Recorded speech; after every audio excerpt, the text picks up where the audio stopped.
Поради обемниот дневен ред денес се одржа продолжение на 4-та редовна седница на Советот на општина Тетово. На неа беа усвоени програмите кои се однесуваат на активностите за идната година во областа на спортот и социјалната заштита, предлог програмата за економски развој.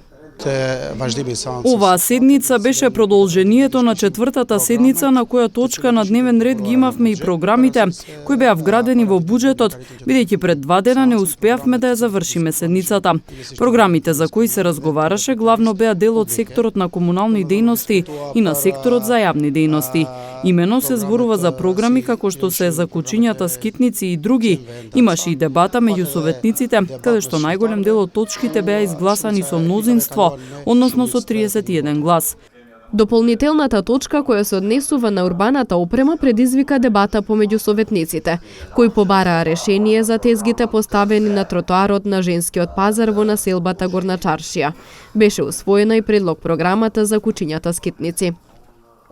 Во однос на дискусијата која се разви за женски пазар, луѓето кои продаваат таму, односно луѓето кои излегуваат на пазарниот ден да ги продаваат своите производи, да бидат дислоцирани од патот, се презема акционен план каде што ќе бидат дислоцирани од тротоарите и истите ќе можат нивните производи да ги продаваат натре во пазарот, така наречен женски пазар.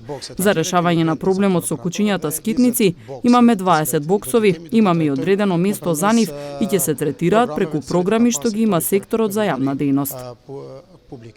Како дополнителна точка беше усвоена и предлог програмата за дезинфекција и дератизација на подрачјето на општина Тетово во 2022 година.